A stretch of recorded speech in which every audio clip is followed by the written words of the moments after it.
All right, welcome back, friends and neighbors, to R-TAC and Daughters. Rick here, and today we're going to talk about 32 Smith & Wesson and whether or not it is a viable cartridge. This is the first of 3 videos that's going to talk about 32 Smith & Wesson. So let's get out what we got here. 32 Smith & Wesson, these are both MagTech. 32 Smith & Wesson, and there's 32 Smith & Wesson L. I want to talk about these because there's a lot of old pocket pistols that Grandpa and Grandma may own, if I can talk right, that you might inherit it. So you need to know the difference. So this is kind of like the 38 Smith & Wesson versus 38 Special. It's a big difference. There's a big difference here. And what these calibers are also useful for. So they're not just specifically for one gun, and we'll talk about that here in a minute. First, let's talk about the 32 Smith & Wesson. Sometimes it's known as 32 short. It is an 85 grain bullet, and it's a lead nose. It does have a rim case. These were very popular around the turn of the century, all the way up to the 50s, really. And even into the 60s, 70s. Well, they were popular for about 100 years, let's put it that way. They came out in the 1880s in the top break model revolvers that Smith & Wesson had. So next on the list is the 32 Smith & Wesson Long, and you can see why they called it 32 Smith & Wesson Long. Of course, with it being a longer case, you're going to pack more gunpowder in it, so you get a little bit better velocity, and you could use a little bit heavier bullet. So like the MagTech here, 32 Long, it's a 98 grain bullet and lead round nose, of course. I have not seen any of these in jacketed bullet forms, but they're probably out there somewhere. These usually run pretty high. I don't know if I have the when I say pretty high defense, you get a box of 50, they're usually anywhere between the $20 and $30 range, depending on where you get it, of course, like anything else. And now the prices will probably be the same on them, but you get a box of 50 compared to like if you're getting the hollow point. So are these calibers effective? The answer is yes, if you use them in their intended purpose. You're not going to kill somebody. Well, I'm not going to say that. You're not going to end somebody if they're 50 yards away with one of these rounds. These are actually designed for the first pocket pistols. Nowadays that like the Ruger LCR or the 43X, the Baby Rock and 380. What else is there? There's the Springfield 911, the SIG 938, I think it is. Anyway, all those little pocket semi-autos out there. That's what we look at as pocket guns today, and they're usually in 380 and or 9mm. Sometimes you might see some of them in 32 ACP. Again, 32 ACP is about the size of the 32 short cartridge, but it has a semi-rim case. A lot of these guns that are chambered for these started production in the 1880s, and they're based really on a lot of the Smith & Wesson top break designs. You'll see all kinds of them out there. Ivory Johnson, H&R, of course, are a few Smith & Wesson. And then there's the Spanish influence in that too, because in Spain, especially in the Bastille region, if you did not apply for your patent there, they'll get your gun and they'll copy it. That's just the way the Spanish were. They did not care about copyrights all that much. If you didn't pay your copyright fee to them to protect it, then it was fair game to the manufacturer. So we'll be doing a revolver from the Spanish 1930s, probably right around the time of they had the Spanish Civil War, probably a little bit before that, because they had, regardless, Spanish have a great gun making tradition over there. Used to, I don't know how it is now, but they used to copy guns from everybody, from Smith & Wesson, from Colt.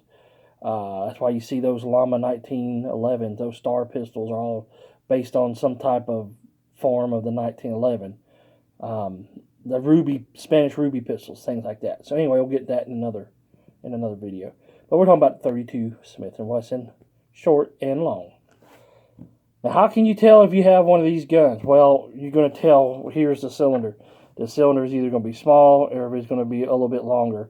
You should be able to look at that and eyeball it from these cases here saying, okay, well, one's a Smith & Wesson short and the other one's a long. The advantage to having the Smith & Wesson long gun is that you can shoot the 32 shorts out of it. Now, if you happen to have one of those 32 H&R Magnum pistols, you can shoot both these rounds out of that. If you got one of the Federal or the Ruger's new revolvers that's in 327 Federal Magnum, you can shoot the 32 H&R in it and both of these out of it as well. So there's an advantage to having one of those new 327 revolvers or even a 32 H&R Magnum chambered revolver, which I would like to have one of those. That's just something I'd like to have. So I got plenty of this. But you can't shoot the bigger cartridges out of the smaller revolver. Of course, now there's a warning out here.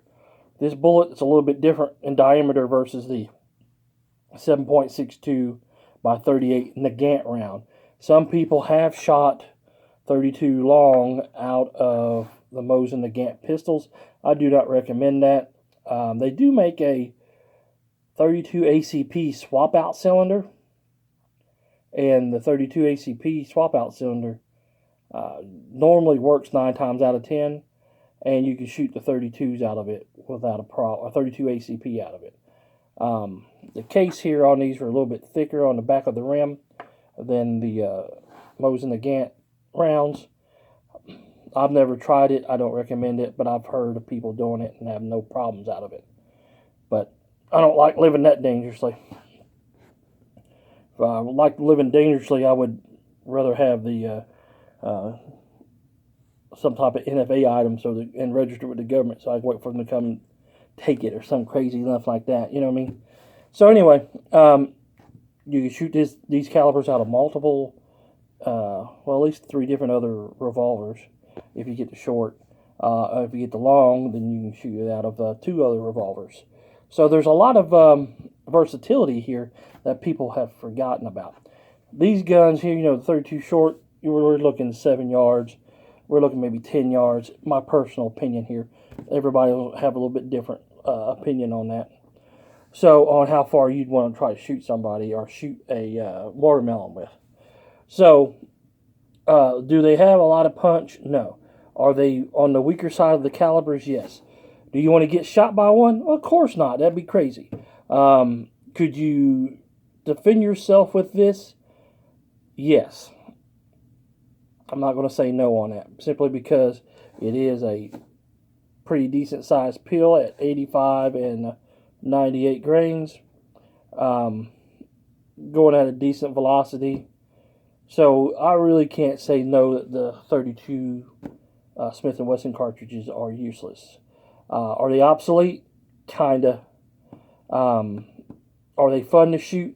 Big time. I love shooting top bait revolvers with these 32s in there, and you'll see those in the upcoming videos. Is there an advantage to this versus 32 ACP? Probably not. 32 ACP is a little bit more modern cartridge than these. Originally, these were in black powder cartridges, and then later on in smokeless. So you got to watch out that if you got one that's an older gun, you definitely want to make sure it's approved for smokeless powder, which means it had to be made after the turn of the century. Again, these rounds are definitely not weak enough where they wouldn't kill somebody, strong enough where they would defend you and get you. They're more designed to get you out of a bad situation that you found yourself in. They're not an offensive caliber, let's put it that way. They're defensive. A lot of people might say all guns like that are defensive. Yes and no. Some you could take on the offensive. But in our day and age, we all want to be on a defensive, especially with all the craziness we got now. So anyway, 32 short, R 32 Smith & Wesson, and 32 Smith & Wesson long, designate by the L. If you have 32 Smith & Wesson, let us know about it. What do you think about the 32 Smith & Wesson cartridge? Would you carry it for self-defense? Have you carried it for self-defense? Did you inherit a gun from grandma or grandpa? And now you're intrigued about it and want to go shoot it? There's plenty of ammo manufacturers out there. It is sometimes hard to find. It might be a little bit harder to find now. But probably be easier to find this than it is to find 223 9mm 45 ACP on the market, to be truthful. Fun gun to shoot, fun gun to learn to shoot, if it's for a new shooter. So there's that. There's all kinds of advantages to this little cartridge versus the disadvantages of it, of just being obsolete and weak compared to modern cartridges. If you want to think about it, 9mm today compared to 9mm in World War I is like night and day. Just in simple of the cartridge, bullet weights, bullet powders, and all that. So it took 9mm 100 years to get to where it was, and by the time this cartridge started fading out of production, or out of not production, but being guns solely produced for these cartridges, it was already past 100 years, and it hit its prime. So now people are, just producing ammo to keep those guns from running, and they would probably be pretty simple to reload. They're straight wall case. Can't be too much there to reload these if you're reloading anyway. Got some lead bullets. They're 32 caliber.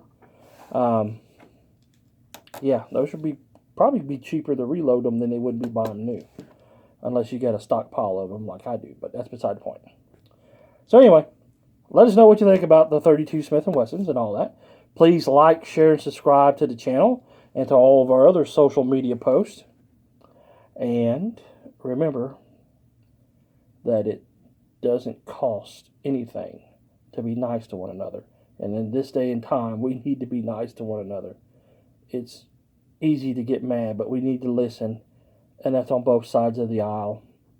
And don't forget, we're coming close up to our 600 giveaway. Go over to our 600 giveaway rant video, see what we're giving away. The giveaway's at the end, so if you want to fast forward through the rant, just go ahead and do that.